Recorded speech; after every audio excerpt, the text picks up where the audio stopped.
दिनचर्या में जो बहुत बड़ा कारण है वह है हमारे बैठने का गलत पोज। हम ऐसे बैठते दिन भर, इसे कमर में दर्द, ऐसे बैठते हैं, इसे गर्दन में दर्द।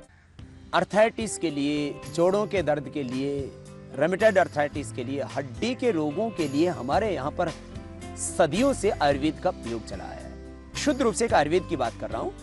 तो आयुर्वेद में हल्दी, लहसुन, गुग्गल, शिलाजीत, प्रवाल, मोती माने इस तरह के प्रयोग हैं जो आपके हड्डियों को स्ट्रेंथ देते हैं, बोन मिनरल डेंसिटी को बढ़ाते हैं। तो बोन मिनरल डेंसिटी यदि आपकी वीक होगी तो हड्डियों के प्रॉब्लम होंगी। तो एक खास बात, जो आप केमिकल वाला जो स्टेरॉइड लेते हैं वो आपकी हड्डियों को गलाता है, खोखला कर देता है, वो ऑस्टियोपोरोसिस करता है।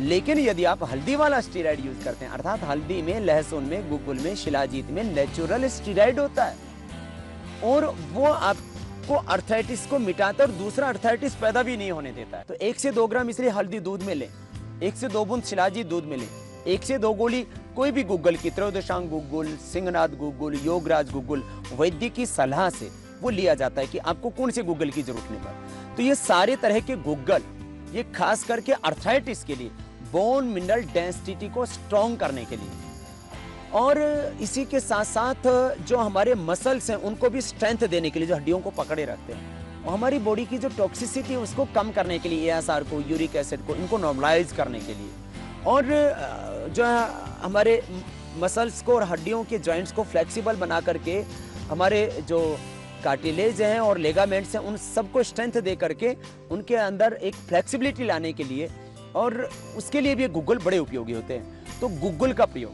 वो आपके वैद्य की सलाह से लेना होगा कि आपको कौन सा गुग्गल थोड़ा थोड़ा वो जो है बीमारी के भेद से बदल जाएगा। तो गुग्गल का प्रयोग आयुर्वेद में सदियों से होता है और वह अर्थराइटिस के लिए बहुत प्रभावी है। गुग्गल के प्रयोग के साथ साथ मैंने कहा आपकी रोग की अवस्था को देख करके एकांग वीर रस या महावात विधन सन रस, उसमें बृहत्वात, चिंतामणि, प्रवाल पिष्टि, मोती पिष्टि या मुक्ता शुक्ति, यह जो प्रयोग है यह आयुर्वेद में बहुत ही प्रभावी माना जाता है।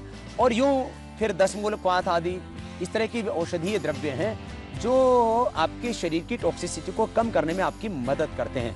और प्रवाल पिष्टि, मोती पिष्टि आपके शरीर में जो कैल्शियम की कमी थी और उसमें मुक्ता शक्ति भी मिला दिया जाता, तो फास्फोरस की जो कमी थी, तो फास्फोरस की जो कमी है, कैल्शियम की जो कमी है, उसको पूरा करने के लिए आयुर्वेद आपकी मदद करता है और आपके पूरे सर्कुलेटरी सिस्टम को अच्छा करके आपके शरीर में जो पोषक तत्वों की जहां जहां कमी थी उनको पूरी तरह से पहुंचाने में आपकी मदद करेगा।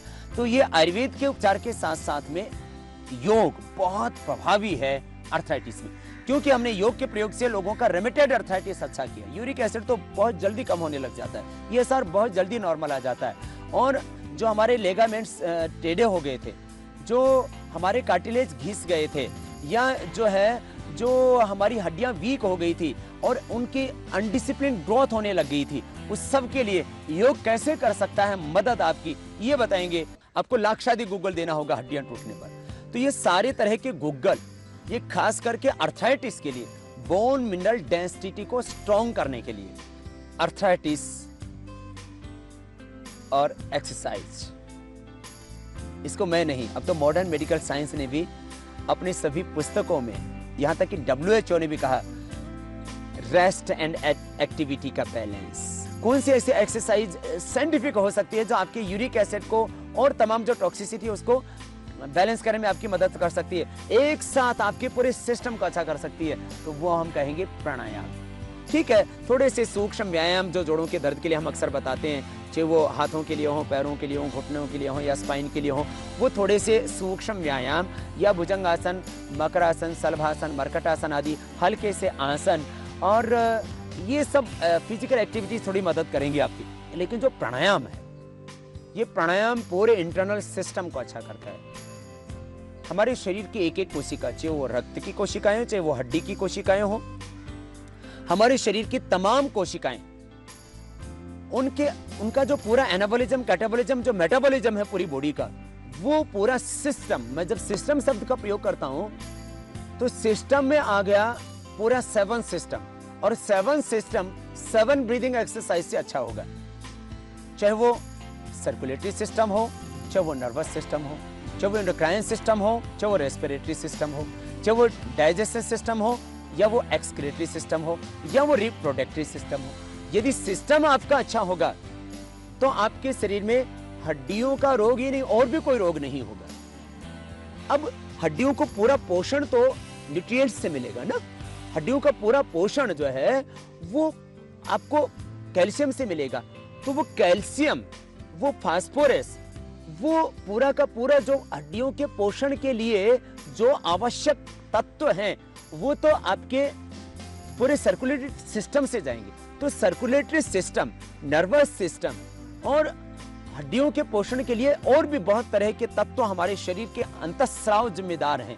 तो उसके लिए आपको पूरा एंडोक्राइन सिस्टम का अच्छा होना जरूरी है। यदि आपके शरीर में कैल्शियम की कमी है तो आप अपने आटे को बदलिए। मात्र गेहूं का आटा मत खाइए। 1 किलो गेहूं के आटे में आप 100 ग्राम चना, 100 ग्राम सोयाबीन, 100 ग्राम चौलाई, 100 ग्राम बाजरा, 100 ग्राम उसके अंदर जवार, और आप उसमें 250 ग्राम के लगभग जौ, और 250 से 500 ग्राम सिंघाड़ा, और 250 से 500 ग्राम चौलाई मिला दीजिए। WHO ने आर्थराइटिस के प्रिवेंशन के लिए, हड्डियों के रोगों के प्रिवेंशन के लिए एक बात कही कि 1 से 1.5 ग्राम कैल्शियम व्यक्ति को मिलना चाहिए। यदि आप जो मैंने अभी आपको आटा बताया इस आटे का प्रयोग करेंगे तो आप आर्थराइटिस से बचेंगे। और 7 ब्रीदिंग एक्सरसाइज जो योग यात्रा में लगभग हर दिन देखते हैं आप, वो भस्त्रिका, कपालभाति, बाह्य, अनुलोम विलोम, भ्रामरी, उद्गीत और प्रणव। ये 7 ब्रीदिंग एक्सरसाइज आपके 7 तरह के सिस्टम को अच्छा कर देंगे। अर्थात भस्त्रिका और कपालभाति, अनुलोम विलोम से लेकर के प्रणव तक जो ये 7 प्राणायाम हैं, ये आपके पूरे सर्कुलेटरी सिस्टम को अच्छा करेंगे, या आपके पूरे नर्वस सिस्टम को अच्छा करेंगे, पूरे एंडोक्राइन सिस्टम को, पूरे डाइजेस्टिव सिस्टम को, पूरे रेस्पिरेटरी सिस्टम को, पूरे एक्सक्रीटरी सिस्टम को और रिप्रोडक्टिव सिस्टम को अच्छा करेंगे। तो पूरा सिस्टम अच्छा होने से पूरी बॉडी का बैलेंस हो जाएगा, और ये हड्डियों का इम्बैलेंस, ये आर्थराइटिस आपका निश्चित रूप से मिट जाएगा।